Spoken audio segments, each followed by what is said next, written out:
ನಟ ಡಾಲಿ ಧನಂಜಯ ಬಹಳಷ್ಟು ಖುಷಿಯಾಗಿದ್ದಾರೆ. ಮೊದಲ ಮಗುವಿನ ನಿರೀಕ್ಷೆಯಲ್ಲಿದ್ದಾರೆ. ಇದೀಗ ಗುಡ್ ನ್ಯೂಸ್ ಅನ್ನ ಕೊಟ್ಟಿದ್ದಾರೆ ಡಾಲಿ ಧನಂಜಯ್ ಧನ್ಯತಾ ಜೋಡಿ. ಹೌದು, ರೈನ್ಬೋ ಹಾಸ್ಪಿಟಲ್ ಅಂದ್ರೆ ಬೆಂಗಳೂರಿನ ಒಂದು ಮಕ್ಕಳ ಆಸ್ಪತ್ರೆಯಲ್ಲಿ ಕೆಲಸವನ್ನ ಮಾಡ್ತಿರೋದು ಡಾಕ್ಟರ್ ಆಗಿ ಧನ್ಯ ಅವರು. ಸೊ ಇದೀಗ ಒಂದು ಅದ್ಭುತ ಗುಡ್ ನ್ಯೂಸ್ ಅಂದ್ರೆ ಮಗುವಿನ ನಿರೀಕ್ಷೆ, ಅದು ಮೊದಲ ಮಗು ಧನ್ಯತಾ ಅಂತ ಇವರ ಪೂರ್ತಿ ಹೆಸರು. ಇವರು ಕೂಡ ಒಂದು ಅಂದ್ರೆ ಕನ್ಸಲ್ಟೆಂಟ್ ಡಾಕ್ಟರ್ ಆಗಿರ್ತಾರೆ. ಸಾಕಷ್ಟು ಹೆರಿಗೆಗಳನ್ನು ಕೂಡ ಮಾಡಿಸಿರ್ತಾರೆ. ಸೊ ಅದೆಲ್ಲ ಒಂದು ಎಕ್ಸ್ಪೀರಿಯನ್ಸ್ ಇದೆ.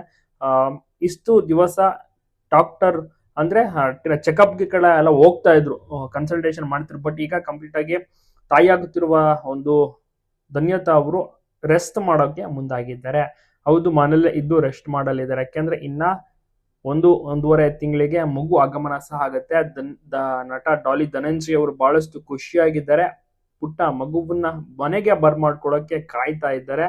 ಯಾವ ಮಗು ಆದ್ರೂ ಪರವಾಗಿಲ್ಲ, ನಮ್ಮ ಒಂದು ಕುಟುಂಬ ಈಗ ಎಕ್ಸ್ಪ್ಯಾಂಡ್ ಆಗ್ತಾ ಇದೆ, ನಾವೀಗ ಮೂವರ್ ಆಗ್ತಾ ಇದ್ದೇವೆ, ನಾವು ನಮ್ಮ ಮಗುವನ್ನ ನೋಡಕ್ಕೆ ಕಾಯ್ತಾ ಇದ್ದೇವೆ ಅನ್ನುವಂತ ಒಂದು ಮಾತನ್ನ ಇದೀಗ ಡಾಲಿ ಧನಂಜಯ್ ಅವರು ಮತ್ತೆ ಧನ್ಯತಾ ಅವರು ತಿಳಿಸಿದ್ದಾರೆ. ರಗಡ್ ಲುಕ್ ನಲ್ಲಿ ಡಾಲಿ ಧನಂಜಯ್ ಅವರು ಈಗ ಮುಂದಿನ ಸಿನಿಮಾದಲ್ಲಿಯೂ ಸಹ ತೆರೆ ಮೇಲೆ ಕಾಣಿಸಿಕೊಳ್ಳಲಿದ್ದಾರೆ. ಅವರ ಬ್ಯಾಕ್ ಟು ಬ್ಯಾಕ್ ಸಿನಿಮಾಗಳು ಸಹ ಬರ್ತಿದೆ. ಸಿನಿಮಾ ಕೆಲಸದ ಜೊತೆಗೆ ಫ್ಯಾಮಿಲಿ ಒಟ್ಟಿಗೆ ಸಮಯವನ್ನ ಕಳೆಯೋಕೆ ಈ ಒಂದು ಟೈಮಲ್ಲೂ ಸಹ ಮುಂದಾಗಿದ್ದಾರೆ. ಹೌದು, ಹೆಚ್ಚಿನ ಸಮಯವನ್ನ ಫ್ಯಾಮಿಲಿ ಒಟ್ಟಿಗೆ ಕಳೀತಾ ಇದ್ದಾರೆ. ಈಗ ಶೂಟಿಂಗ್ ಕೆಲಸದ ನಡುವೆಯೂ ಸಹ ಬಿಡುವನ್ನ ಮಾಡಿಕೊಂಡು ಈಗ ಸದ್ಯಕ್ಕೆ ಫ್ಯಾಮಿಲಿ ಒಟ್ಟಿಗೂ ಸಹ ಸಮಯವನ್ನ ಕಳೀತಾ ಇದ್ದಾರೆ ಡಾಲಿ ಧನಂಜಯ್ ಅವರು. ಅವರ ಸಿನಿಮಾ ಕೂಡ ಅತಿ ಶೀಘ್ರದಲ್ಲೇ ಬಿಡುಗಡೆಯೂ ಸಹ ಆಗುತ್ತೆ.